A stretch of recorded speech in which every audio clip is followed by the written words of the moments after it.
ನಿಮ್ಮ ಡಿಮ್ಯಾಟ್ ಅಕೌಂಟಲ್ಲಿ ಏನಾದರೂ ಶೇರ್ ಇದ್ರೆ ಸುಮ್ಮನೆ ಮರ್ತ್ಕೊಂಬಿಡಿ. ನಮಗೆ ಕೇಳ್ತಿರ್ತೀರಲ್ಲ ಯಾವ್ದನ್ನ ಶೇರ್ ಇದ್ರೆ ಹೇಳ್ಬಿಡಿ, ಯಾವ್ದನ್ನ ಶೇರ್ ಇದ್ರೆ ಹೇಳ್ಬಿಡಿ. ಸುಮ್ಮನೆ ಅದು ಇದು ಕತೆ ಹೇಳ್ಬೇಡ ನೀನು. ಆ ಕಂಪ್ನಿ ಏನು ಮಾಡುತ್ತೆ, ಫೈನಾನ್ಷಿಯಲ್ ಏನಿದೆ ಅದೆಲ್ಲ ಹೇಳ್ಬೇಡ. ಕಂಪ್ನಿ ನೇಮ್ ಹೇಳ್ಬಿಡು ಸಾಕು. ಬೈ ಮಾಡ್ಬೇಕಾ ಸೆಲ್ ಮಾಡ್ಬೇಕಾ ಹೇಳ್ಬಿಡು ಸಾಕು ಅಂತಾರೆ ಜಾಸ್ತಿ ಈ ಥರ ದುಡ್ಡು ಕಳ್ಕೊಳ್ಳೋದು. 20 ಲಕ್ಷ BCG ಒಂದು ಫ್ರಾಡಲೆಂಟ್ ಕಂಪ್ನಿ. ಅದು ವಾಪಸ್ ಲಿಸ್ಟ್ ಆಗಲ್ಲ, ಮುಗೀತು ಆ ಕಂಪ್ನಿ ಕತೆ. एक और स्टॉक पर करते हैं फोकस और वो है ब्राइटकॉम ग्रुप। लगातार ये स्टॉक सुर्खियों में रहा है सेबी की सख्ती और ऑर्डर के बाद। ನಿಮಗೆ ಅದು ಯಾವುದೋ ಕಿತ್ತೋಗಿರೋ ಕಂಪ್ನಿ ಮೇಲಿರೋ ನಂಬಿಕೆ ನಿಮ್ಮ ಮೇಲೆ ನಿಮ್ಗಿರಲ್ಲ. ದಯವಿಟ್ಟು ಈಗ ಓಕೆ ಈಗ ತಪ್ಪು ಮಾಡಿದ್ದೀರಾ, ಮುಂದೆ ಈ ಥರ ತಪ್ಪು ಮಾಡಬೇಡಿ. ದುಡ್ಡು ಸುಮ್ಮನೆ ಬರಲ್ಲ. ಸೆಬಿದೆ ನ್ಯೂಸ್ ಬಂದ್ಬಿಟ್ಟು ದೊಡ್ಡ ನ್ಯೂಸ್ ಆಗಿತ್ತು, ಅದೆಲ್ಲರಿಗೂ ಗೊತ್ತಿತ್ತು. ಅದಾದ್ರೂ ಗೊತ್ತಾದ್ಮೇಲೆ ಆದರೂ ಸುಮ್ಮನೆ ಆಗಬೇಕಾ? ಅದು ಗೊತ್ತಿದ್ರು ಹೋಗಿ ಇನ್ವೆಸ್ಟ್ ಮಾಡಿದ್ದೀರಾ ಅಂದರೆ ಮೆಚ್ಕೊಬೇಕು. ಸ್ವಲ್ಪ ಅನಲೈಸ್ ಮಾಡಿ, ಕಷ್ಟಪಡಿ. ಪುಕ್ಷಟೆ ಬರಲ್ಲ ದುಡ್ಡು. ಅದಕ್ಕೇನೆ ನಮ್ಮ ತಂದೆ ತಾಯಿಗಳು ಹೇಳ್ತಾ ಇದ್ದಿದ್ದು ಶೋ ಆಫ್ ಮಾಡಬೇಡಿ ಅಂತ. ಈ ಥರ ಎಲ್ಲ ಎಕ್ಸ್ಪೀರಿಯನ್ಸ್ ಆಗಬೇಕು, ಅವಾಗ ನಿಮಗೆ ರಿಯಾಲಿಟಿ ಗೊತ್ತಾಗುತ್ತೆ.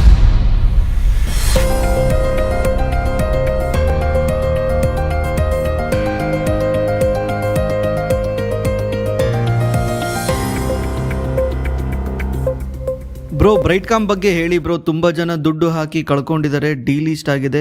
ಏನಾದರೂ ಮುಂದೆ ಕರೆಕ್ಟ್ ಆಗುತ್ತಾ ಬ್ರೋ? ಬ್ರೈಟ್ಕಾಮ್ ಬಗ್ಗೆ ನಾನು ಆಲ್ರೆಡಿ ಒಂದ್ಸಲ ವಿಡಿಯೋ ಮಾಡಿದ್ದೆ. ನಾನು ಫಂಡಮೆಂಟಲ್ ಅನಾಲಿಸಿಸ್ ಅಂತ ಒಂದು ವಿಡಿಯೋ ಮಾಡಿದ್ದೀನಿ ನೋಡಿ, ಫಂಡಮೆಂಟಲ್ ಅನಾಲಿಸಿಸ್ ಅಂತ. ಆ ವಿಡಿಯೋದಲ್ಲಿ ನಾನು ಎಕ್ಸ್ಪ್ಲೇನ್ ಮಾಡಿದ್ದೆ. ಆಮೇಲೆ ಅದ್ರ ಬಗ್ಗೆ ಸೆಬಿ ಇನ್ವೆಸ್ಟಿಗೇಷನ್ ಮಾಡಿ, ಸೆಬಿನೂ ಪ್ರಮೋಟರ್ನ ಬ್ಯಾನ್ ಮಾಡಿ, ಈ ಥರ ಎಲ್ಲ ಆದ್ಮೇಲೂ ಕೂಡ ಸ್ಟಾಕ್ ಟ್ರೇಡಿಂಗ್ ಆಗ್ತಿತ್ತು. ಅವಾಗ ಹೋಗಿ ಎಂಟ್ರಿ ಆಗಿರ್ತೀರಾ ಅನ್ಸುತ್ತೆ ನೀವು. ಪೆನ್ನಿ ಸ್ಟಾಕ್ಸ್ ಅಲ್ಲಿ ಎಂಟ್ರಿ ಆಗೋರ್ ಮೈಂಡ್ ಸೆಟ್ ಎಲ್ಲ ಇದೇ ಇರುತ್ತೆ. ಏನಂದ್ರೆ ಈ ಸ್ಟಾಕ್ ಇವತ್ತು ₹3 ₹4 ಇದೆ, ಮುಂದೆ ಒಂದ್ ದಿವಸ ಇದು ₹100 ಆಗುತ್ತೆ, ₹200 ಆಗುತ್ತೆ ಅನ್ನೋ ಮೈಂಡ್ ಸೆಟ್ ಇರುತ್ತೆ. ಆ ₹3 ₹4 ಯಾಕೆ ಬಂತು ಅಂತ 2 ನಿಮಿಷನೂ ಯೋಚನೆ ಮಾಡಲ್ಲ. ನಿಮ್ಗೆ ಅದು ಯಾವ್ದೋ ಕಿತ್ತೋಗಿರೋ ಕಂಪ್ನಿ ಮೇಲಿರೋ ನಂಬಿಕೆ ನಿಮ್ಮ ಮೇಲೆ ನಿಮ್ಗಿರಲ್ಲ.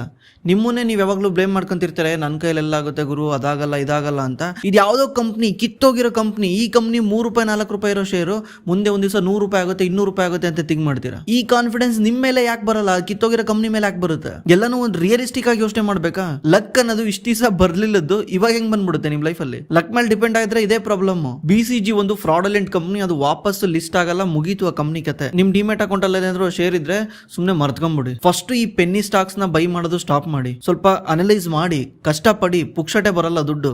ಕಷ್ಟಪಡಿ. ಒಂದು ಕಂಪ್ನಿ ನೋಡಿದ್ರೆ ಆ ಕಂಪ್ನಿ ಹೆಂಗ್ ಕೆಲಸ ಮಾಡುತ್ತೆ, ಹೆಂಗ್ ವರ್ಕ್ ಮಾಡುತ್ತೆ, ಕಷ್ಟಪಡಿ. ಈಸಿಯಾಗಿ ಬೇಕಂದ್ರೆ ಇದೇ ರೀತಿ ಆಗುತ್ತೆ. ನಮಗೆ ಕೇಳ್ತಿರ್ತೀರಲ್ಲ ಯಾವ್ದನ್ನ ಶೇರ್ ಇದ್ರೆ ಹೇಳ್ಬಿಡಿ, ಸುಮ್ಮನೆ ಅದು ಇದು ಕತೆ ಹೇಳ್ಬೇಡ ನೀನು. ಆ ಕಂಪ್ನಿ ಏನ್ ಮಾಡುತ್ತೆ, ಫೈನಾನ್ಷಿಯಲ್ ಏನಿದೆ ಅದೆಲ್ಲ ಹೇಳ್ಬೇಡ. ಕಂಪ್ನಿ ನೇಮ್ ಹೇಳ್ಬಿಡು ಸಾಕು.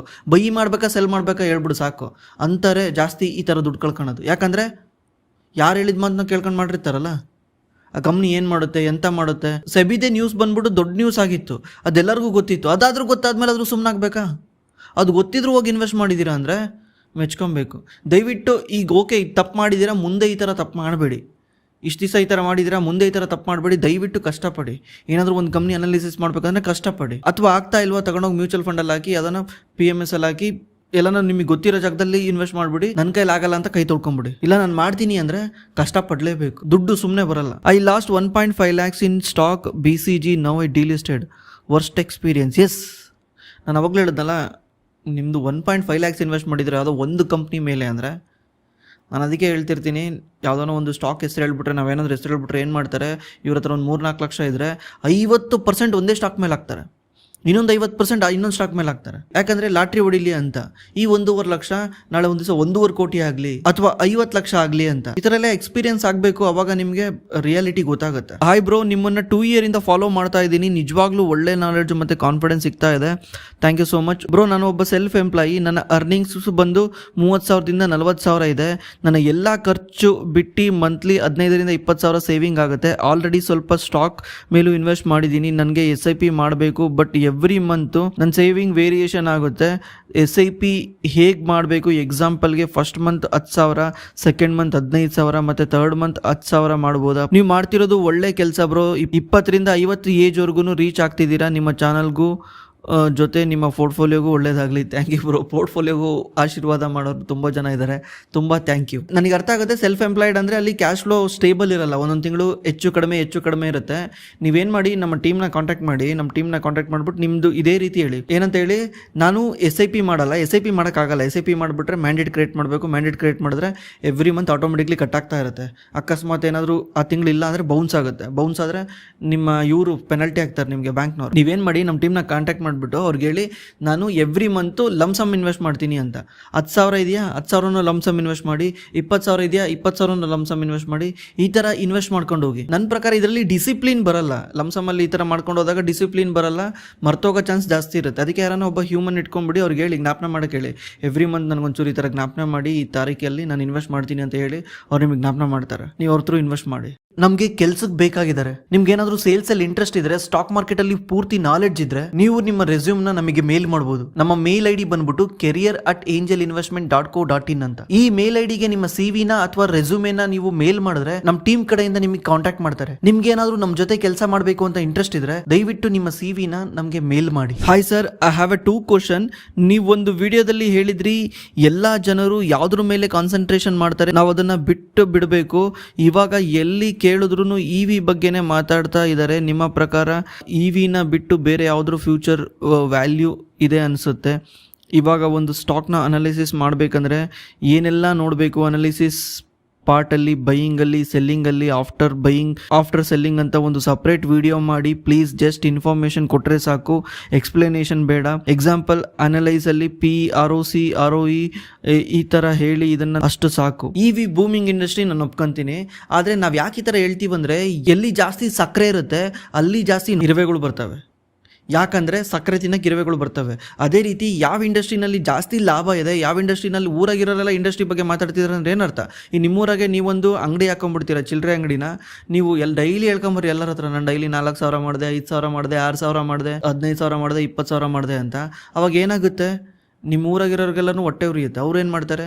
ಎದುರುಗಡೆ ಅವರೊಂದು ಅಂಗಡಿ ಯಾಕೆ ಸ್ಟಾರ್ಟ್ ಮಾಡ್ತಾರೆ. ಈಗ 5,000 ಆಗ್ತಿರೋ ಜಾಗದಾಗೆ 3,000 ಆಯ್ತು. ಯಾಕಂದರೆ 2,000 ಅವನ ಅಂಗಡಿಗೆ ಬಿಸ್ನೆಸ್ ಆಗಕ್ಕೆ ಸ್ಟಾರ್ಟ್ ಆಯಿತು.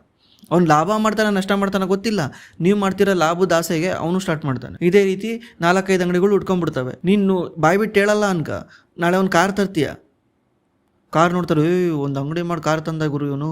ನಾಳೆ ಗೋಲ್ಡ್ ಹಾಕಂತೀಯ, ಗೋಲ್ಡ್ ನೋಡ್ತಾರೆ, ಅಂಗಡಿ ಮಾಡಿ ಗೋಲ್ಡ್ ಮಾಡ್ದ ಗುರು ಇವನು, ನಾವು ಮಾಡಬೇಕು ಅಂತ ಸ್ಟಾರ್ಟ್ ಮಾಡ್ತಾರೆ. ಇದೇ ರೀತಿನೇ ಬಿಸ್ನೆಸ್ಸಲ್ಲಿ ಎಲ್ಲ ಕಡೆ ಆಗುತ್ತೆ. ಎಲ್ಲಿ ಸಕ್ಕರೆ ಇರುತ್ತೆ ಅಲ್ಲಿ ನೊಣ ಮತ್ತು ಇರುವೆಗಳು ಬರೋ ಚಾನ್ಸಸ್ ಜಾಸ್ತಿ. ಅದಕ್ಕೇ ನಮ್ಮ ತಂದೆ ತಾಯಿಗಳು ಹೇಳ್ತಾ ಇದ್ದಿದ್ದು ಶೋ ಆಫ್ ಮಾಡಬೇಡಿ ಅಂತ. ಯಾಕಂದರೆ ಈಗಂತೂ ಬೇರೆ ಥರ ಇದೆ ಎನ್ವೈರ್ಮೆಂಟು.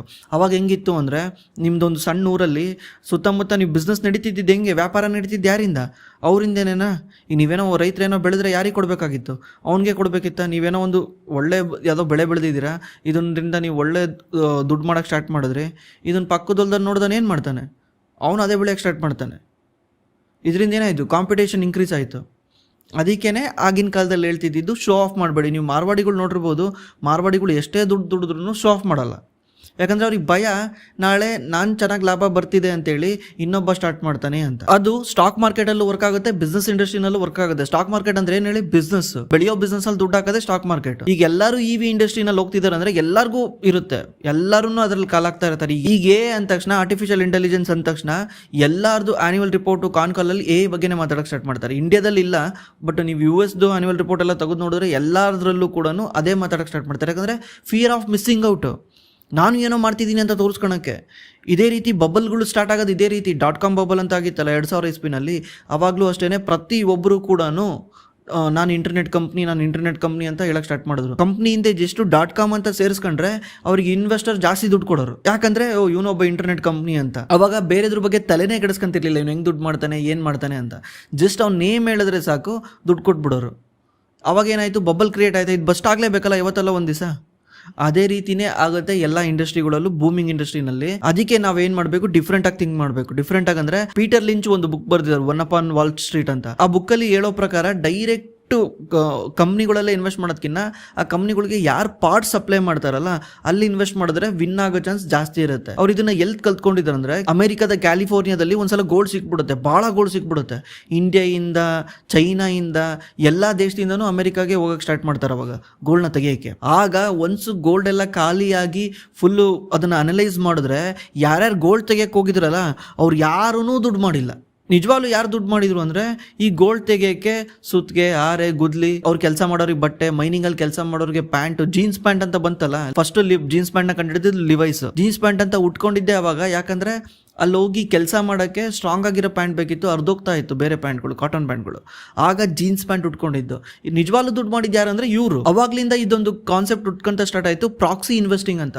ಪ್ರಾಕ್ಸಿ ಅಂದ್ರೆ ನಾನು ಡೈರೆಕ್ಟ್ ಬೆನಿಫಿಷರಿನಲ್ಲಿ ಇನ್ವೆಸ್ಟ್ ಮಾಡಲ್ಲ, ಅವನಿಗೂ ಪಾರ್ಟ್ನ ಸಪ್ಲೈ ಮಾಡೋರಲ್ಲಿ ಇನ್ವೆಸ್ಟ್ ಮಾಡ್ತೀವಿ ಅಂತ. ಈಗ ರೀಸೆಂಟ್ಲಿ ನಾವು ಸೋನಾ ಕ್ಯಾಮ್ಸ್ಟರ್ ಬಗ್ಗೆ ವಿಡಿಯೋ ಮಾಡಿದ್ವಿ. ಅದೇ ರೀತಿನೇ ಈ ಥರ ಆನ್ಸಿಲರಿನಲ್ಲಿ ಯಾರು ಇದ್ದಾರೆ ಅವರಲ್ಲಿ ಇನ್ವೆಸ್ಟ್ ಮಾಡಿದ್ರೆ probability of losing money is very less ಇರುತ್ತೆ. ಯಾಕಂದ್ರೆ ಅವನು ಒಂದೇ ಕಸ್ಟಮರ್ ಮೇಲೆ ನಂಬ್ಕೊಂಡಿರಲ್ಲ. ಟಾಟಾ ಅಥವಾ ಮಾರುತಿ ಒಂದೇ ಕಸ್ಟಮರ್ ಮೇಲೆ ನಂಬ್ಕೊಂಡಿರ್ತಾರೆ. ಇವನು ಟಾಟಾ ಮಾರುತಿ ಎಲ್ಲರಿಗೂ ಸೆಲ್ ಮಾಡ್ತಿರ್ತಾನಲ್ಲ, ಅವಾಗ ಫೇಲ್ಯೂರ್ ಆಗೋ ಚಾನ್ಸ್ ಕಮ್ಮಿ ಇರುತ್ತೆ. ಸ್ಟಾಕ್ ಮಾರ್ಕೆಟ್ ಯಾಕೆ ಸ್ಯಾಟರ್ಡೆ ಸಂಡೇ ಕ್ಲೋಸ್ ಇರುತ್ತೆ? ಅವತ್ತು ಓಪನ್ ಮಾಡಿದ್ರೆ ಇನ್ನೂ ಜಾಸ್ತಿ ಬೇಗ ಇಂಡಿಯಾ ಗ್ರೋ ಆಗುತ್ತೆ. ಸ್ಟಾಕ್ ಮಾರ್ಕೆಟ್ ಓಪನ್ ಇದ್ರೆ ದೇಶ ಗ್ರೋ ಆಗಲ್ಲ.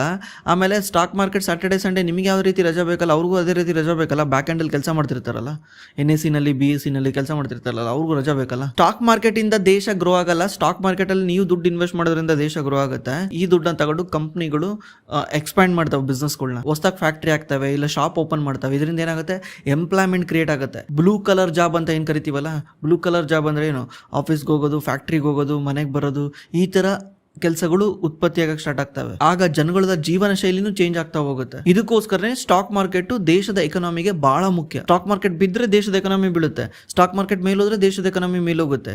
ಯಾಕಂದ್ರೆ ಇದೊಂಥರ ಇಂಡಿಕೇಟರ್ ಇದ್ದಂಗೆ. ಡಸಂಟ್ ಮೀನ್ ದಟ್ ಎಲ್ಲಾ ದಿವಸನೂ ಓಪನ್ ಇದ್ದ ತಕ್ಷಣ ಸ್ಟಾಕ್ ಮಾರ್ಕೆಟ್ ಒಳ್ಳೇದಾಗುತ್ತೆ, ದೇಶ ಗ್ರೋ ಆಗುತ್ತೆ ಅಂತಲ್ಲ. ಹೌದು 1% ಆಗ್ಬೋದು. ಯಾವ ರೀತಿ, ಆ ಸ್ಟಾಕ್ ಮಾರ್ಕೆಟ್ ಅಲ್ಲಿ ಕೆಲಸ ಮಾಡೋರಿಗೆ ಜಾಸ್ತಿ ಕೆಲಸ ಸಿಗ್ಬೋದು, ಬ್ರೋಕರ್ ಆ್ಯಪ್ಗಳಿಗೆ ಜಾಸ್ತಿ ರೆವಿನ್ಯೂ ಬರ್ಬೋದು, ಅಷ್ಟು ಬಿಟ್ಟರೆ ಬೇರೆ ಏನು ಎಫೆಕ್ಟ್ ಆಗಲ್ಲ. ಸರ್, ಸ್ಕ್ರೀನರಲ್ಲಿ ಬ್ರೋಕಿಂಗ್ ಆ್ಯಪಲ್ಲಿ ವಾಲ್ಯೂಮ್ ಅಂದರೆ ಏನು? ವಾಲ್ಯೂಮ್ ಅಂದರೆ ನಂಬರ್ ಆಫ್ ದ ಶೇರ್ಸ್ ಎಷ್ಟು ಜನ ಬೈ ಮಾಡ್ತಿದ್ದಾರೆ, ನಂಬರ್ ಆಫ್ ದ ಶೇರ್ಸ್ ಎಷ್ಟು ಜನ ಸೆಲ್ ಮಾಡ್ತಿದ್ದಾರೆ, ಇವೆರಡನ್ನೂ ಸೇರಿಸಿದ್ರೆ ವಾಲ್ಯೂಮ್ ಅಂತಾರೆ. ಈಗ ನಿಮ್ಮ ಹತ್ರ 1 ಲಕ್ಷ ರೂಪಾಯಿ ಇದೆ, ನೀವು 1 ಲಕ್ಷ ರೂಪಾಯಿಗೆ ಯಾವುದೋ ಒಂದು ಶೇರ್ನ ಬೈ ಮಾಡಿದ್ದೀರಾ, 100 ಕ್ವಾಂಟಿಟಿ ಬೈ ಮಾಡಿದ್ದೀರಾ. 1,000 ರೂಪಾಯಿಗೆ ಒಂದು ಶೇರ್ ಅಂದ್ರೆ 100 ಕ್ವಾಂಟಿಟಿ ಬೈ ಮಾಡಿದ್ದೀರಾ. 100 ರೂಪಾಯಿಗೆ ಬೈ ಮಾಡಿ 101 ರೂಪಾಯಿಗೆ ಸೆಲ್ ಮಾಡ್ತೀರಾ. ಈಗ ಟೋಟಲ್ ಏನಾಯ್ತು ಹೇಳಿ, ಬೈ ಮಾಡ್ಬೇಕಾದ್ರೆ 1 ಲಕ್ಷ, ಸೆಲ್ ಮಾಡ್ಬೇಕಾದ್ರೆ 1,01,000. ಈಗ ಇವೆರಡೂ ಸೇರಿದ್ರೆ ಇದನ್ನೇ ವಾಲ್ಯೂಮ್ ಅಂತ ಕರೀತಾರೆ. ಎಷ್ಟು ಜಾಸ್ತಿ ಬೈ ಸೆಲ್ ಆಗುತ್ತೋ ಅಷ್ಟು ಜಾಸ್ತಿ ವಾಲ್ಯೂಮ್ ಆಗ್ತಿದೆ ಅಂತ ಅರ್ಥ. ಆ ಕಂಪ್ನಿದು ವಾಲ್ಯೂಮ್ ಇನ್ಕ್ರೀಸ್ ಆಗಿ ಪ್ರೈಸ್ ಮೇಲೆ ಹೋಗ್ತಾ ಇದೆ ಅಂದ್ರೆ ಜನ ಬೈ ಮಾಡ್ತಿದ್ದಾರೆ ಅಂತ. ಆ ಕಂಪ್ನಿದು ವಾಲ್ಯೂಮ್ ಇನ್ಕ್ರೀಸ್ ಆಗಿ ಪ್ರೈಸ್ ಕೆಳಗೆ ಬರ್ತಿದೆ ಅಂದ್ರೆ ಜನ ಸೆಲ್ ಮಾಡ್ತಿದ್ದಾರೆ ಅಂತ ಅರ್ಥ. ಅಷ್ಟೇನೆ. ಹಾಯ್ ಅಭಿಯಣ್ಣ, ನಾನು MF ಅಲ್ಲಿ ಇನ್ವೆಸ್ಟ್ ಮಾಡಿದೀನಿ ರೀ. ಇವಾಗ ಟೋಟಲ್ 5 lakh ಆಗಿದೆ ರೀ. MF ಅಲ್ಲಿ ಲಾಂಗ್ ಟರ್ಮ್ ಇನ್ವೆಸ್ಟ್ ಮಾಡಿದೀನಿ 10 year ಅಂತ. ಬಟ್ ಇವಾಗ ಅದನ್ನ ವಿಡ್ರಾ ಮಾಡಿ ಒಳ್ಳೆ ಸ್ಟಾಕ್ ನಲ್ಲಿ ಪರ್ ಸ್ಟಾಕ್ 1 lakh ಅಂತ 5 ಸ್ಟಾಕ್ ನಲ್ಲಿ 5 lakh ನ ನಿಫ್ಟಿ ಕಂಪ್ನಿಗೆ ಬೈ ಮಾಡಿ 10 year ಬಿಟ್ಟು ಒಳ್ಳೆ ರಿಟರ್ನ್ ಬರುತ್ತೆ ಅನ್ಕೊಂಡಿದೀನಿ ರೀ. ಕಷ್ಟ ಬಂದ್ರು ಅದನ್ನ 10 year ವಿಡ್ರಾ ಮಾಡಲ್ಲ. ಸೊ ಇದ್ರ ಬಗ್ಗೆ ನಿಮ್ಮ ಒಪಿನಿಯನ್ ಪ್ರಕಾರ ಹೇಳಿ. ಬಿಕಾಸ್ MF ಗಿಂತ ಸ್ಟಾಕ್ ಮಾರ್ಕೆಟ್ ಒಳ್ಳೆ ರಿಟರ್ನ್ ಜಾಸ್ತಿ ಬರುತ್ತೆ ಲಾಂಗ್ ಟರ್ಮ್ಗೆ. From Dharwad, age 30. ಬ್ರೋ, ಇದು ಕಂಪ್ಲೀಟ್ಲಿ ಬ್ಲಂಡರ್ ಐಡಿಯಾ. ಯಾಕಂದ್ರೆ ನೀವು ರಿಸರ್ಚ್ ಮಾಡಿ 5 ಸ್ಟಾಕ್ನ ಬೈ ಮಾಡ್ತಿದ್ದೀರಾ ಅಂದರೆ ಫೈನ್. ನೀವು ರಿಸರ್ಚ್ ಮಾಡಿಬಿಟ್ಟು ಕಂಪ್ನಿ ಬಗ್ಗೆ ಫುಲ್ ತಿಳ್ಕೊಂಡು 5 ಸ್ಟಾಕ್ಸಲ್ಲಿ 1 ಲಕ್ಷ ಇನ್ವೆಸ್ಟ್ ಮಾಡ್ತಿದ್ದೀರಾ ಅಂದರೆ ಫೈನ್. ನಿಫ್ಟಿನಲ್ಲಿರೋ ಸ್ಟಾಕ್ನ ಹೋಗ್ಬಿಟ್ಟು ಇನ್ವೆಸ್ಟ್ ಮಾಡ್ತಿದ್ದೀರಾ ಅಂದರೆ ನೀವು ಬ್ಲೈಂಡಾಗಿ ಇನ್ವೆಸ್ಟ್ ಮಾಡ್ತಿದ್ದೀರಾ ಅಂತ ಅರ್ಥ. ನಿಫ್ಟಿನಲ್ಲಿರೋ 5 ಕಂಪ್ನಿ ತಗೊಂಡಿದ್ದೀರಾ ಅಂತ ಅರ್ಥ. ನಿಫ್ಟಿನಲ್ಲಿ ಇದ್ದ ತಕ್ಷಣ ಆ ಕಂಪ್ನಿ ಒಳ್ಳೆ ಕಂಪ್ನಿ ಅಂತಾನ? ನಿಫ್ಟಿನಲ್ಲಿ ಯೆಸ್ ಬ್ಯಾಂಕ್ ಇತ್ತು, ಆರ್ಕಾಮ್ ಇತ್ತು, ಯೂನಿಟೆಕ್ ಇತ್ತು, ಸುಜ್ಲಾನ್ ಕೂಡ ಇತ್ತು. ಏನಾಯ್ತು? ಡೇಟಾ ಹೇಳುತ್ತೆ 2010 ನಿಫ್ಟಿ ಸ್ಟಾಕ್ಸ್ಗೂ ಇವಾಗ್ಲೂ ಕಂಪೇರ್ ಮಾಡಿದ್ರೆ almost all 50% of the stock. ಅವಾಗ 2010 ಯಾವ್ಯಾವ ಸ್ಟಾಕ್ಸ್ ಇದ್ವಲ್ಲ ಅದರಲ್ಲಿ 50% ಆಫ್ ದಿ ಸ್ಟಾಕು ಈಗ 2025 ಇಲ್ಲ, ರೀಪ್ಲೇಸ್ ಆಗಿದಾವೆ. HDFC ಬ್ಯಾಂಕ್ ನಿಫ್ಟಿನಲ್ಲಿ ಇರಲಿಲ್ಲ, ತುಂಬ ಬ್ಯಾಂಕ್ಸ್ಗಳು ನಿಫ್ಟಿನಲ್ಲಿ ಇರಲಿಲ್ಲ. ಅವಾಗ ಬರೀ ಆಯಿಲ್ ಆ್ಯಂಡ್ ಗ್ಯಾಸ್ ಕಂಪ್ನಿಗಳಿದ್ವು. ಆಗಿನ ಟೈಮಲ್ಲಿ ಹೆಂಗಾಗುತ್ತೆ ಅಂದರೆ ಒಂದೊಂದು ಟೈಮಲ್ಲಿ ಒಂದೊಂದು ಇಂಡಸ್ಟ್ರಿಗಳು ಬೂಮ್ ಇರ್ತವೆ. ಈಗ ನೀವು ಕಳೆದ 10 ವರ್ಷದಿಂದ ನೋಡಿದ್ರೆ ಫೈನಾನ್ಷಿಯಲ್ ಸೆಕ್ಟರ್ ಬೂಮಲ್ಲಿ ಇತ್ತು. ಅದರಿಂದ ನಿಫ್ಟಿನಲ್ಲಿ most of the portion financial sector ಆಯಿತು. 2000 ಇಸ್ವಿ ಆದಮೇಲೆ 2010 ಕಡೆ ಕಳೀತಾ IT ಕಂಪ್ನಿಗಳು ಬೂಮ್ ಆಗ್ತಕ್ಕೆ ಸ್ಟಾರ್ಟ್ ಆಯಿತು. ಆಮೇಲೆ IT ಕಂಪ್ನಿಗಳು ನಿಫ್ಟಿನಲ್ಲಿ ಒಂದು ಒಳ್ಳೆ ಪೊಸಿಷನಲ್ಲಿ ಇರೋಕ್ಕೆ ಸ್ಟಾರ್ಟ್ ಆಯಿತು. ಮುಂಚೆ ಫಾರ್ಮಾ ಕಂಪ್ನಿಗಳು ಇರಲಿಲ್ಲ, ಆಯಿಲ್ ಆ್ಯಂಡ್ ಗ್ಯಾಸ್ ಕಂಪ್ನಿಗಳಿದ್ವು. ಆಮೇಲೆ ಫಾರ್ಮಾ ಕಂಪ್ನಿಗಳು ಕೂಡ ITನಲ್ಲಿ ಪ್ಲೇಸ್ ತನಕ ಸ್ಟಾರ್ಟ್ ಮಾಡಿದ್ವು. ಈಗ ನಿಫ್ಟಿನಲ್ಲಿ ಹೊಸ ಸ್ಟಾಕ್ ಬರಕ್ಕೆ ಸ್ಟಾರ್ಟ್ ಆಗಿದಾವೆ. ಯಾವುದು ಝೊಮ್ಯಾಟೊ ಇರ್ಬೋದು. ಝೊಮ್ಯಾಟೊ ನೀವು 6-7 ವರ್ಷದಿಂದ ಇರಲಿಲ್ಲ. 6-7 ವರ್ಷ ಯಾಕೆ, ಬರೀ 3 ವರ್ಷದಿಂದ ಇರಲಿಲ್ಲ. ಈಗ ಝೊಮ್ಯಾಟೊ ಬಂದು ಸೇರ್ಕೊಂಡಿದೆ ನಿಫ್ಟಿನಲ್ಲಿ. ಇದೇ ರೀತಿ ಇಂಡಸ್ಟ್ರಿ ಚೇಂಜ್ ಆಗ್ತಾ ಇರುತ್ತೆ, ಇಂಡಸ್ಟ್ರಿ ರೊಟೇಷನ್ ಆಗ್ತಾ ಇರುತ್ತೆ. ಇದನ್ನ ಅರ್ಥ ಮಾಡ್ಕೊಬೇಕು. ಸುಮ್ಮನೆ ನಿಫ್ಟಿನಲ್ಲಿರೋ ಯಾವುದೋ ಒಂದು ಸ್ಟಾಕ್ ಬೈ ಮಾಡಿದೀನಿ ಅಂದ ತಕ್ಷಣ ಅದು ಒಳ್ಳೆ ಸ್ಟಾಕ್ ಅಂತಲ್ಲ. ONGC, ಆಯಿಲ್ ಇಂಡಿಯಾ ಇವೆಲ್ಲಾನು ನಿಫ್ಟಿನಲ್ಲಿ ಟಾಪ್ ಆಗಿದ್ವು. ಇವತ್ತು ಅವ್ಯಾವೂ ಇಲ್ಲ, ಇದ್ರೂ ಕೂಡ ತುಂಬಾ ಕಮ್ಮಿ ಪರ್ಸೆಂಟೇಜ್ ಇದಾವೆ. ಇದರಿಂದ ಬ್ಲೈಂಡ್ ಅಲ್ಲಿ ನಿಫ್ಟಿನಲ್ಲಿ ಏನಿದೆ ಅದನ್ನೇ ಹೋಗಿ ಇನ್ವೆಸ್ಟ್ ಮಾಡೋದು ಸರಿಯಲ್ಲ. ಡೈರೆಕ್ಟ್ ಆಗಿ ಇನ್ವೆಸ್ಟ್ ಮಾಡ್ತಿದ್ದೀರಾ ಅಂದ್ರೆ ಆ ಕಂಪ್ನಿ ಬಗ್ಗೆ ಎಂಟು ತಿಳ್ಕೊಂಡು ಇನ್ವೆಸ್ಟ್ ಮಾಡೋದು ಬೆಟ್ರು. ಬ್ಲೈಂಡ್ ಆಗಿ ಇನ್ವೆಸ್ಟ್ ಮಾಡೋದು ಡೇಂಜರ್. ಸರ್, ಲಿಕ್ವಿಡ್ ಬೀಸ್ ಹೇಗೆ ವರ್ಕ್ ಆಗುತ್ತೆ ಅಂತ ಹೇಳಿ. Because every time liquid BeES 1000 ರೂಪಾಯಿನೇ ಇರುತ್ತೆ. ಯಾಕೆ? ಒಂದು ಡೌಟು ಸರ್, ಡಿವಿಡೆಂಡ್ ಕೊಡುತ್ತಾ ಅಥವಾ ಬಟ್ ಕಂಪ್ನಿ ನೆಟ್ ಪ್ರಾಫಿಟ್ ಬಿಟ್ಟು ನಂಬರ್ ಆಫ್ ದ ಶೇರ್ಸ್ ಲೆಕ್ಕ ಹಾಕಿದ್ರೆ ಮ್ಯಾಚ್ ಆಗಲ್ಲ ಅಲ್ವಾ, ಮತ್ತು ಹೇಗೆ ಕೊಡ್ತಾರೆ ಹೇಳಿ please. Example company net profit 1000 crores but company number of the shares 500 crores please. Nifty BeES ಅನ್ನೋದು ಒಂದು ETF, ಅದು ಎನಿಥಿಂಗ್ ರಿಲೇಟೆಡ್ ಟು ಬೀಸ್ ಅಂತ ಬಂದ್ರೆ ಅದು ನಿಪಾನ್ ಇಂಡಿಯಾಗೆ ಬರುತ್ತೆ. ಲಿಕ್ವಿಡ್ ಬೀಸ್ ಅಂತ ಏನ್ ನೋಡ್ತಿದ್ದೀರಲ್ವಾ, ಇದು ಬಂದ್ಬಿಟ್ಟು ಶಾರ್ಟ್ ಟರ್ಮ್ ಡೆಟ್, ಅದು ಲಿಕ್ವಿಡ್ ಫಂಡ್ ಅಂತ ಶಾರ್ಟ್ ಟರ್ಮ್ ಡೆಟ್ ಇರುತ್ತೆ. ಅದು ಹೆಂಗಿರುತ್ತೆ ಅಂದ್ರೆ ಯಾವ್ದನ್ನ ಬಾಂಡ್ಗಳು ರೀಸೆಂಟ್ಲಿ ಮೆಚೂರ್ ಆಗ್ತಾ ಇರ್ತವೆ, ಅಂದ್ರೆ ಒಂದು 15 ದಿವಸಕ್ಕೆ 6 ದಿವಸಕ್ಕೆ 7 ದಿವಸಕ್ಕೆ ಮೆಚೂರ್ ಆಗ್ತಾ ಇರ್ತವೆ. ಇವ್ರೇನ್ ಮಾಡ್ತಾರೆ ಅಂತ ಬಾಂಡ್ಗಳಲ್ಲಿ ತಗೊಂಡೋಗಿ ಇನ್ವೆಸ್ಟ್ ಮಾಡ್ತಾರೆ. ಅವಾಗ ಏನಾಗುತ್ತೆ, ಇವ್ರಿಗೆ ಒಂದು ಸ್ವಲ್ಪ ರಿಟರ್ನ್ ಜಾಸ್ತಿ ಸಿಗುತ್ತೆ, ಒಂದು 6-7% ಸಿಗುತ್ತೆ. ಆ 6-7% ನಿಮಗೆ ಎಷ್ಟು ದಿವಸ ಇಟ್ಟಿರ್ತೀರೋ ಅಷ್ಟು ದಿವಸನೂ ಸಿಗುತ್ತೆ. ಹಂಗಂತ ಒಂದ್ ದಿವಸ ಇಟ್ಟರೆ 6% ಅಂತಲ್ಲ, 6% ಡಿವೈಡೆಡ್ ಬೈ 365 days ಮಾಡಿದಾಗ ಒಂದು ದಿವಸಕ್ಕೆ ಎಷ್ಟು ಬರಬೇಕಿತ್ತು ಅಷ್ಟು ಸಿಗುತ್ತೆ. ಇದರಿಂದ ಏನು ಮಾಡ್ತಾರೆ, ತುಂಬ ದುಡ್ಡಿರೋರು ಏನು ಮಾಡ್ತಾರೆ, ಈಗ ಎಕ್ಸಾಂಪಲ್ ಅದನ್ನು ಎಷ್ಟು ಬೇಗ ವಿಡ್ರಾ ಮಾಡಬೇಕಂತ ಮೈಂಡ್ಸಲ್ಲಿರೋರು ಏನು ಮಾಡ್ತಾರೆ, ಅವ್ರ ಹತ್ರ ಏನಾದರೂ ಒಂದು 100 ಕೋಟಿ ಇತ್ತು ಅಂದ್ಕೊಳ್ಳಿ, 100 ಕೋಟಿನ ಲಿಕ್ವಿಡ್ ಬೀಸಲ್ಲಿ ಹಾಕ್ತಾರೆ. ಲಿಕ್ವಿಡ್ ಬೀಸಲ್ಲಿ ಹಾಕಿದ ತಕ್ಷಣ ಅದು ಮಂತ್ಲಿ 0.6% ರಿಟರ್ನ್ ಕೊಡ್ತಿತ್ತು ಅಂದ್ಕೊಳ್ಳಿ, 0.6% ಇಂಟ್ರೆಸ್ಟ್ ಕೊಡ್ತಿತ್ತು ಅಂತ. 0.6% ಅಂದ್ರೆ ಎಷ್ಟಾಗುತ್ತೆ, 100 ಕೋಟಿಗೆ 60 ಲಕ್ಷ ರೂಪಾಯಿ ಇಂಟ್ರೆಸ್ಟ್ ಬರುತ್ತೆ ಒಂದು ತಿಂಗಳಿಗೆ. ಸಾಕಲ್ವಾ?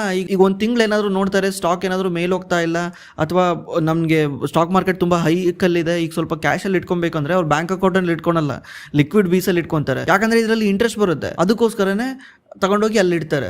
ಡಿವಿಡೆಂಡ್ ಕೊಡಲ್ಲ, ಇದು ಇಂಟ್ರೆಸ್ಟ್ ಕೊಡುತ್ತೆ. ಬ್ರೋ, ನಾನು ಮುರುಡೇಶ್ವರದಿಂದ ಎವ್ರಿ ಮಂತ್ ಸ್ಟಾಕ್ ಅಲ್ಲಿ 20,000 ಇನ್ವೆಸ್ಟ್ ಮಾಡ್ತಾ ಇದ್ದೀನಿ. ಇವಾಗ ಟೋಟಲ್ ಇನ್ವೆಸ್ಟ್ಮೆಂಟ್ 10 lakhs ಆಗಿದೆ, 26% ಪ್ರಾಫಿಟ್ ಅಲ್ಲಿ ಇದ್ದೀನಿ.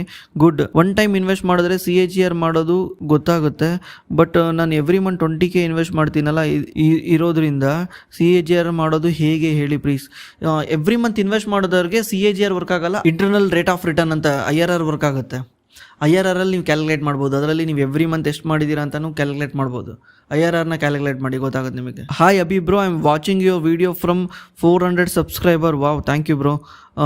You will be telling that and fund manager will be use the same app like Angel One Grow or any one other application for a trading and investment purpose. Your sincere follower from Asan. ಈಗ ನೀವು mutual fund ಅವ್ರು ಯಾವುದೇ app use ಮಾಡಲ್ಲ, ಅವ್ರದ್ದೇ ಒಂದು own platform ಇರುತ್ತೆ. ಎಲ್ಲರಿಗೂ ಅವ್ರವ್ರಿಗೆ ಈಸಿಯಾದ ಒಂದು ಪ್ಲಾಟ್ಫಾರ್ಮ್ನ ಕ್ರಿಯೇಟ್ ಮಾಡ್ಕೊಂಡ್ರೆ, ಈಗ PMS ಅಲ್ಲಿ ನೀವು ಇನ್ವೆಸ್ಟ್ ಮಾಡ್ತಿದ್ದೀರಾ ಅಂದರೆ ನೀವು ನಿಮ್ಮದು ಟ್ರೇಡಿಂಗ್ ಅಕೌಂಟಲ್ಲಿ ಹೋಗ್ಬಿಟ್ಟು ನೀವು PMS ಅಲ್ಲಿ ಇನ್ವೆಸ್ಟ್ ಮಾಡೋಕ್ಕೆ ಬರಲ್ಲ, ಅವ್ರದ್ದೇ ಒಂದು ಸಪ್ರೇಟ್ ಒಂದು ಓಪನ್ ಮಾಡಿಸ್ಕೊಂತಾರೆ. ಯಾಕಂದರೆ ಅವ್ರಿಗೆ ಈಸಿ ಆಗಬೇಕು ಅಂತ. ಅವ್ರು ಏನು ಮಾಡ್ತಾರೆ, ಎಲ್ಲ ಕ್ಲೈಂಟ್ಗೂ ಒಂದ್ಸಲ ಆರ್ಡರ್ ಪ್ಲೇಸ್ ಮಾಡಬೇಕಂದ್ರೆ ಅದೇನಾಗುತ್ತೆ, ಎಲ್ಲರಿಗೂ ಒಂದೇ ಸಲ ಪ್ಲೇಸ್ ಆಗಬೇಕು. ಈಗ ಯಾವುದನ್ನ ಒಂದು ಶೇರ್ಸ್ನ ಬೈ ಮಾಡಿದ್ದಾರೆ ಅಂದರೆ ಅವ್ರ ಹತ್ರ ಇರೋ ಎಲ್ಲ ಕ್ಲೈಂಟ್ಸ್ಗೂ ಒಂದೇ ಸಲ ಬೈ ಆಗಬೇಕು.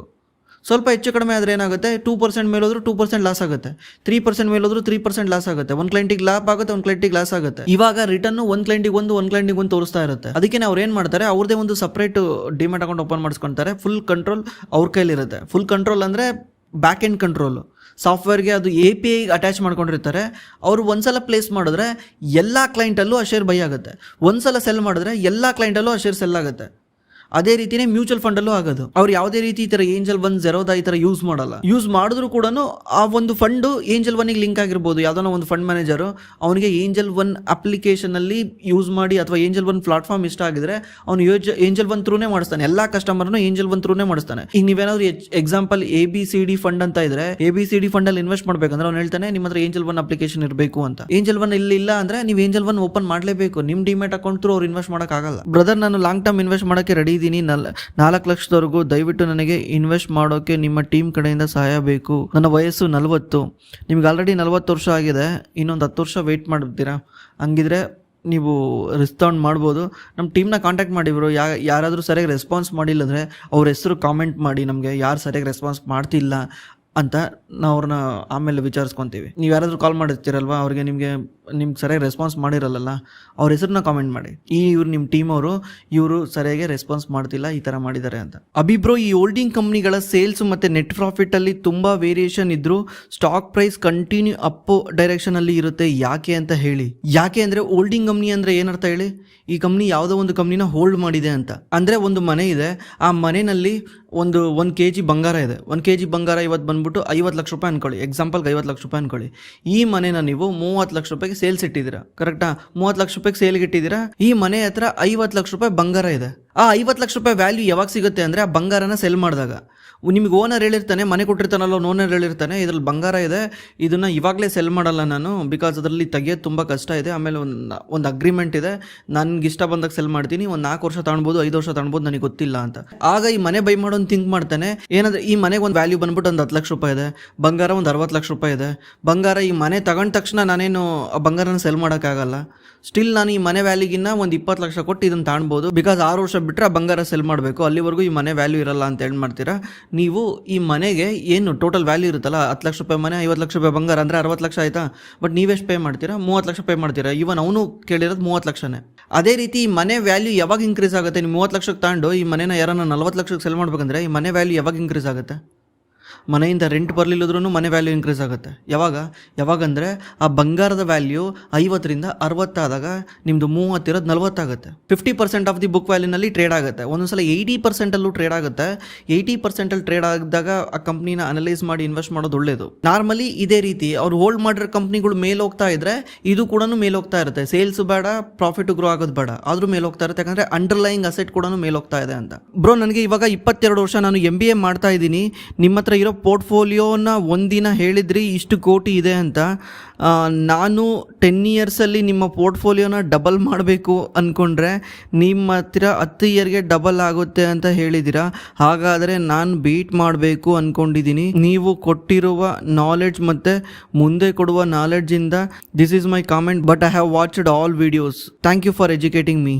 ಬ್ರೋ, 10 ಇಯರ್ಗೆ ಡಬಲ್ ಆದರೆ FDನಲ್ಲಿ ಇಟ್ಟರೆ 10 ಇಯರ್ಗೆ ಡಬಲ್ ಆಗುತ್ತೆ. 10 ಇಯರ್ಗೆ ಡಬಲ್ ಮಾಡ್ಬೇಕನ್ನೋದು ನಮ್ಮ ಗೋಲ್ ಅಲ್ಲ. 10 ಇಯರ್ಗೆ minimum 6x 7x at least 8x ಮಾಡಬೇಕನ್ನೋದು ಒಂದು ಗೋಲು. 8x ಮಾಡಬೇಕಂದ್ರೆ ಮಿನಿಮಮ್ ನಿಮ್ಮದು 20% CAGR ಬರಬೇಕು. 10 ವರ್ಷಕ್ಕೆ ನಿಮ್ಮದು 8x ಆಗುತ್ತೆ. ಅಂದರೆ ನೀವೇನಾದರೂ 10 ಲಕ್ಷ ಇನ್ವೆಸ್ಟ್ ಮಾಡಿದರೆ ಎವ್ರಿ ಇಯರ್ 20% ಕನ್ಸಿಸ್ಟೆನ್ಸಿಯಾಗಿ ರಿಟರ್ನ್ ತೆಗೆದ್ರೆ ನಿಮ್ಮದು ಪೋರ್ಟ್ಫೋಲಿಯೋ 10 ವರ್ಷ ಬಿಟ್ಟು 8 ಪಟ್ಟಾಗುತ್ತೆ. ಅಂದರೆ 10 ಲಕ್ಷ 80 ಲಕ್ಷ ಆಗುತ್ತೆ. ಅದನ್ನು ಅಚೀವ್ ಮಾಡಬೇಕನ್ನೋದೇ ನಮ್ಮ ಗೋಲು. ನೀವು ಕೂಡ 20% CAGR ತೆಗೆದ್ರೆ ನಿಮ್ಮ ಪೋರ್ಟ್ಫೋಲಿಯೋ ಕೂಡ ಆರಾಮ್ಸೆ 8 to 10x ಆಗುತ್ತೆ 10 ವರ್ಷದಲ್ಲಿ. ಯಾರನ್ನೋ ಬೀಟ್ ಮಾಡಬೇಕಂತ ಚಾಲೆಂಜ್ ತಗೊಂಡ್ಬೇಡಿ.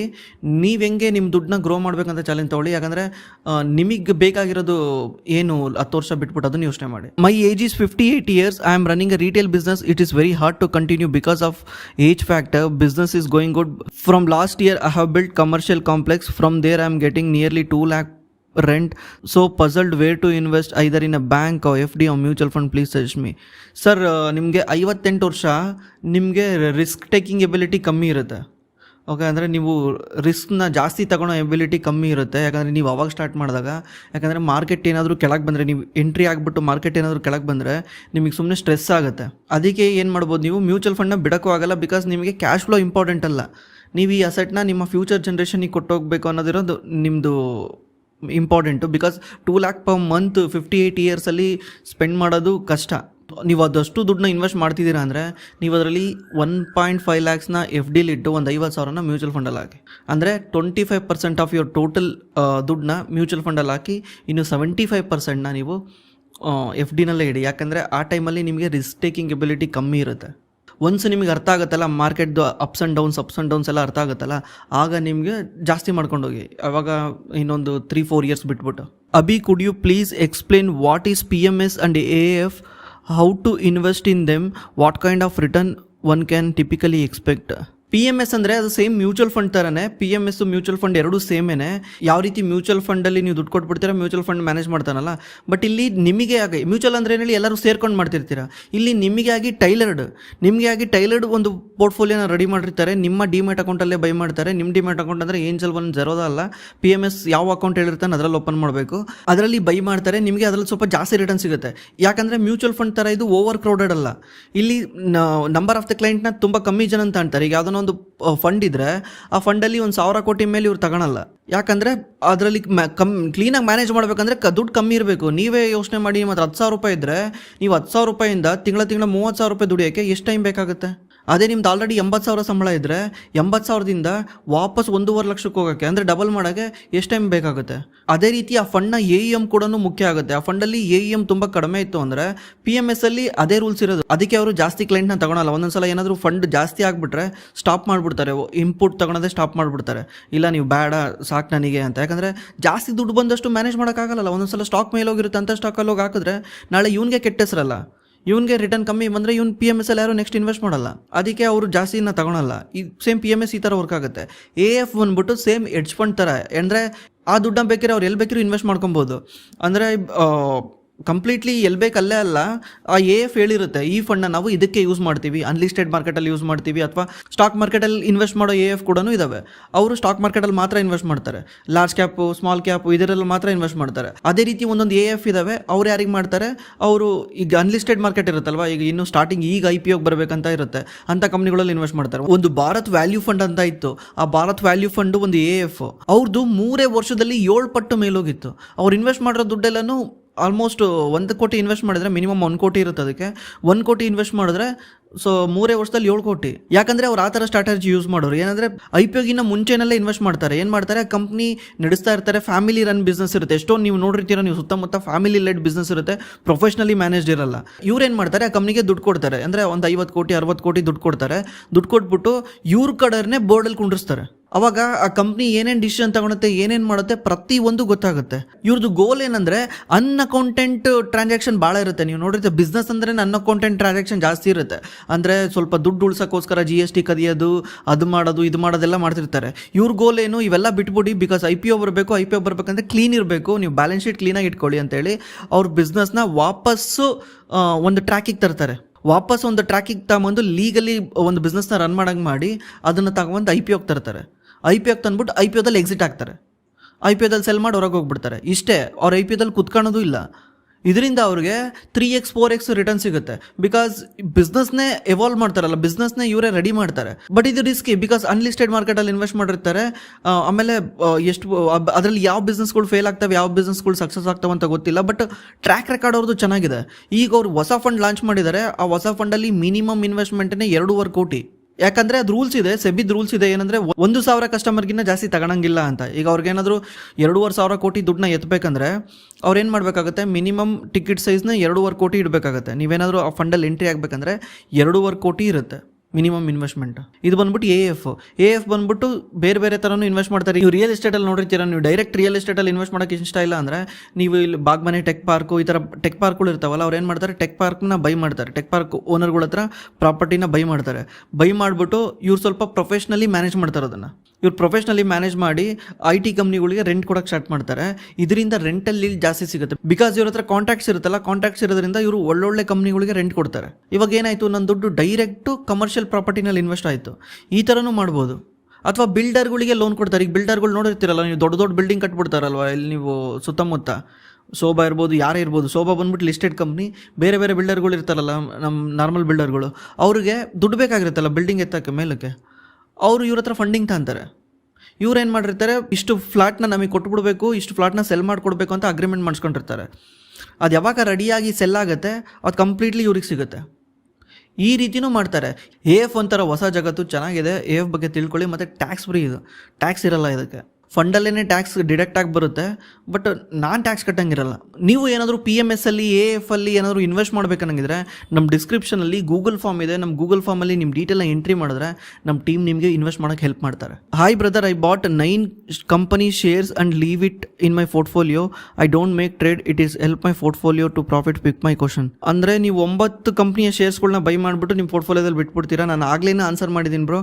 ಈ ಥರ ಬ್ಲೈಂಡ್ಲಿ ಈಗ ವರ್ಕ್ ಆಗಲ್ಲ. ಅದು ಬೈ ನೋ ಫರ್ಗೆಟ್ ಇಟ್ ಇವೆಲ್ಲ ವರ್ಕ್ ಆಗಲ್ಲ. ಆಗಿನ ಕಾಲದಲ್ಲಿ ವರ್ಕ್ ಆಗ್ತಿತ್ತು. ಕೋಲ್ಗೇಟು, ಟೈಟಾನು ಇವನ್ನೆಲ್ಲ ಬೈ ಮಾಡಿಬಿಟ್ಟಾಗ, ಬಿಕಾಸ್ ಬಿಸ್ನೆಸ್ ಮಾಡೆಲ್ ಈಸಿ ಇತ್ತದು. ಈಗೆಲ್ಲ ನಾವು ಓವರ್ ವ್ಯಾಲ್ಯೂಡ್ ಕಂಪ್ನಿಗಳು. ಬಟ್ ನೀವು ಅದನ್ನು ಕೀಪ್ ಆನ್ ಟ್ರ್ಯಾಕ್ ಮಾಡ್ತಾ ಇರಬೇಕು. ಎವ್ರಿ 6 ಮಂತ್, ಅಟ್ಲೀಸ್ಟ್ 6 ಮಂತ್ಗೆ ಒಂದ್ಸಲ ಅದರದ್ದು ಕ್ವಾರ್ಟರ್ಲಿ ರಿಸಲ್ಟ್ ಏನು ಬರ್ತಾ ಇದೆ, ಕಂಪ್ನಿ ಯಾವ ರೀತಿ ಪರ್ಫಾರ್ಮೆನ್ಸ್ ಮಾಡ್ತಾ ಇದೆ ಎಲ್ಲ ನೋಡ್ತಾ ಇರಬೇಕು. ಯಾಕಂದರೆ ಬಿಸ್ನೆಸ್ ಮಾಡೆಲ್ ಬೇಗ ಚೇಂಜ್ ಆಗಿ ಹೋಗ್ಬಿಡುತ್ತೆ.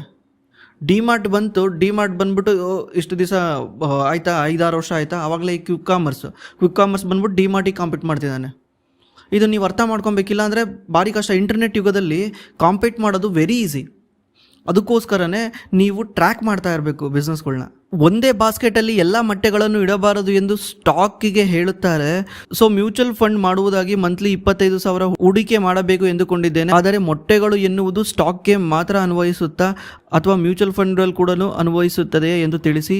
10 ವರ್ಷ ಹೆಚ್ಚು ಅವಧಿ, ಇನ್ಕ್ಲೂಡ್ ಸ್ಮಾಲ್ ಕ್ಯಾಪ್ ಕೂಡ. 2 months ನಂತರ ಮೈ age will be 24. From Maasan, no commitment presently. I have a 1 crore Navi health insurance. Thank you for your guidance. Super bro. ಅವ್ರು ಹೇಳ್ತಾರೆ don't put all eggs into one basket ಅಂತ. ಯಾಕಂದರೆ ಮೊಟ್ಟೆ ಒಡೆದೋಗೋ chance ಜಾಸ್ತಿ ಇರುತ್ತೆ ಅಂತ. ನೀವೆಲ್ಲ ಮೊಟ್ಟೆನೂ ಒಂದೇ ಒಂದು ಬಕೆಟಲ್ಲಿ ಹಾಕೊಂಡು ಹೋದ್ರೆ ಏನಾಗುತ್ತೆ, ಒಂದಕ್ಕೊಂದು ಟಚ್ ಆಗಿ ಒಡೆದೋಗೋ ಚಾನ್ಸ್ ಜಾಸ್ತಿ ಇರುತ್ತೆ. ಅದಕ್ಕೆ ಬೇರೆ ಬೇರೆ ಇಡಿ ಸೇಫ್ ಆಗಿರುತ್ತೆ ಅಂತ. ಅದನ್ನೇ ಡೈವರ್ಸಿಫಿಕೇಷನ್ ಅಂತ ಕಂತಾರೆ. ಅಂದರೆ ಅವ್ರು ಏನು ಹೇಳ್ತಿದ್ದಾರೆ ಅಂದರೆ, ನೀವು ಸ್ವಲ್ಪ ದುಡ್ಡನ್ನ ಮಾರ್ಕೆಟಲ್ಲಿ ಹಾಕಿ, ಸ್ವಲ್ಪ ದುಡ್ಡನ್ನ ಎಫ್ ಡಿಲಿ ಇಡಿ, ಸ್ವಲ್ಪ ದುಡ್ಡನ್ನ ಗೋಲ್ಡಲ್ಲಿ ಇಡಿ, ಈ ಥರ ಡೈವರ್ಸಿಫಿಕೇಷನ್ನು. ಅದು ಯಾವಾಗ ವರ್ಕ್ ಆಗುತ್ತೆ ಅಂದರೆ, ಎಲ್ಲದು ಗೋಲ್ಗಳು ಡಿಫ್ರೆಂಟ್ ಇರುತ್ತೆ.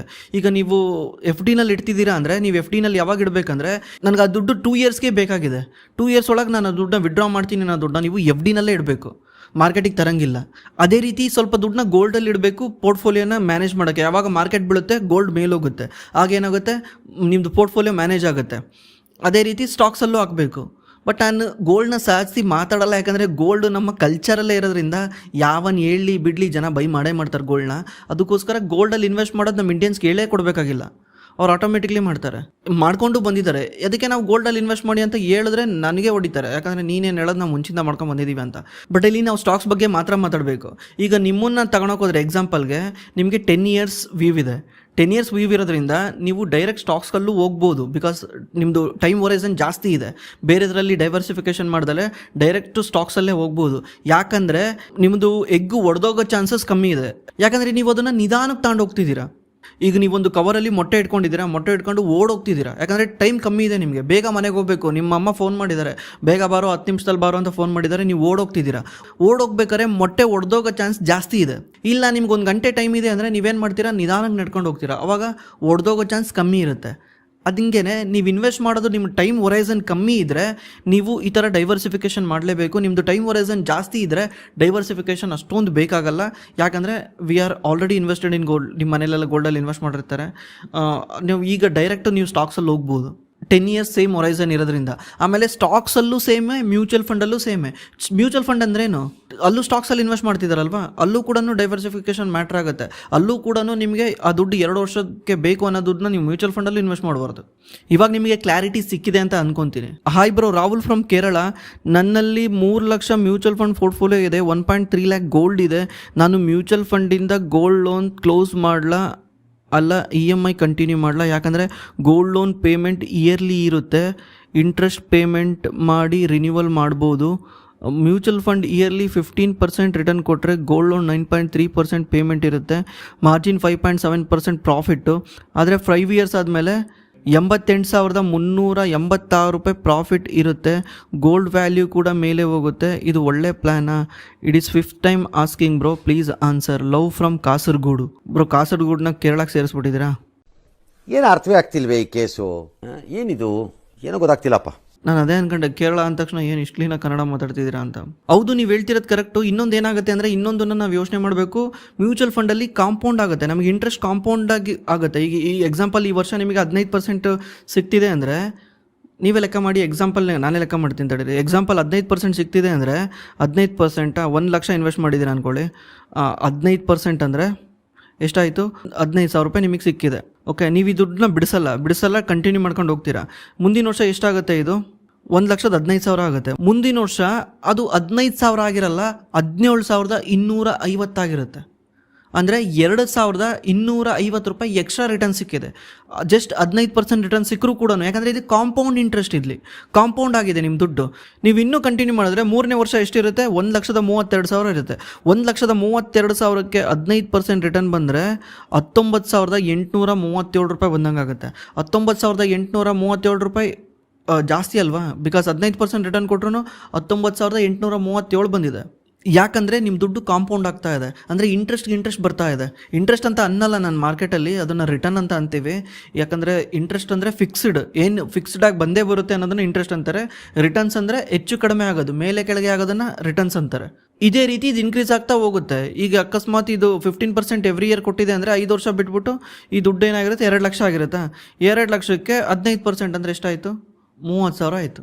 ಅಂದರೆ 5 ವರ್ಷದಿಂದ ನಿಮಗೆ 15% ರಿಟರ್ನ್ ಸಿಕ್ಕಾಗ 15,000 ಸಿಕ್ತಿತ್ತು. 5 ವರ್ಷ ಆದಮೇಲೆ ನಿಮ್ಗೆ 15% ರಿಟರ್ನ್ ಸಿಕ್ಕರೆ ನಿಮಗೆ ತಿಂಗಳ 30,000 ಸಿಕ್ಕಂಗಾಗುತ್ತೆ. This is a power of compounding. ಅದಕ್ಕೆ ಎಲ್ಲರೂ SIP ಮಾಡಿ, ಅಟ್ಲೀಸ್ಟ್ SIP ಮಾಡಿ. 2,000, 3,000, 4,000, 5,000 ಎಷ್ಟಾದರೂ SIP ಮಾಡಿ. ನಿಮಗೆ SIP ಮಾಡೋಕ್ಕೆ ಗೈಡ್ ಬೇಕು, ಎಷ್ಟಾದರೂ ಇಲ್ಲಿ SIP ಮಾಡೋಕ್ಕೆ ಗೈಡ್ ಬೇಕು ಅನ್ನೋಂಗಿದ್ರೆ ನಮ್ಮದು ಕೆಳಗಡೆ ಗೂಗಲ್ ಫಾರ್ಮ್ SIP ಅಂತಲೇ ಇರುತ್ತೆ. ಅಲ್ಲಿ ನಿಮ್ಮ ಡೀಟೇಲ್ನ ಎಂಟ್ರಿ ಮಾಡಿ ಡೆಡಿಕೇಟೆಡ್ SIP ಟೀಮ್ನವರೇ ನಿಮಗೆ ಕಾಲ್ ಮಾಡಿಬಿಟ್ಟು ಹೆಲ್ಪ್ ಮಾಡ್ತಾರೆ. ನಿಮ್ಮ ಹತ್ರ 2,000 ರೂಪಾಯಿ ಇರಲಿ, 3,000 ರೂಪಾಯಿ ಇರಲಿ, 5,000 ರೂಪಾಯಿ ಇರಲಿ, ತಲೆ ಕೆಡಿಸ್ಕೊಂಬೇಡಿ, ನೀವು ಮಾಡಿ. ಯಾಕಂದರೆ ಇದು ಲಾಂಗ್ ಟರ್ಮಲ್ಲಿ ದೊಡ್ಡದಾಗುತ್ತೆ. ಈಗ ನೀವೇ ನೋಡಿದ್ರಿ 1 ಲಕ್ಷ 5 ವರ್ಷ ಬಿಟ್ಟು 2 ಲಕ್ಷ ಆಯಿತು. 10 ವರ್ಷ ಬಿಟ್ಟರೆ ಎಷ್ಟಾಗುತ್ತೆ?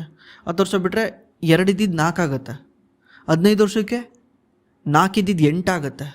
20 ವರ್ಷಕ್ಕೆ 8 ಇದ್ದಿದ್ದು 16 ಆಗುತ್ತೆ. ಯಾಕಂದರೆ ಎವ್ರಿ 5 ವರ್ಷಕ್ಕೊಂದ್ಸಲ ಡಬಲ್ ಆಗುತ್ತಲ್ಲ. 15% ಎವ್ರಿ ರಿಟರ್ನ್ ಕೊಟ್ಟರೆ ರಿಟರ್ನ್ಗೆ ಏನು ಗೊತ್ತಿರುತ್ತೆ? ನೀನು ಅದು 1 ಲಕ್ಷ 2 ಲಕ್ಷ 3 ಲಕ್ಷ ಅಂತ. 1 ಲಕ್ಷ ಇಟ್ಟರು 15, 2 ಲಕ್ಷ ಇಟ್ಟರು 15, 10 ಲಕ್ಷ ಇಟ್ಟರು 15. ಇದರಿಂದನೇ ಲಾಂಗ್ ಟರ್ಮ್ ಥಿಂಕ್ ಮಾಡಿ SIP ಮಾಡಿ. SIP one of the best way to make money. ಯಾಕಂದರೆ ಮಾರ್ಕೆಟ್ ಮೇಲ್ ಹೋಗಲಿ ಕೆಳಗೆ ಹೋಗಲಿ ನಮಗೆ ರಿಟರ್ನ್ ಸಿಗ್ತಾನೇ ಇರುತ್ತೆ.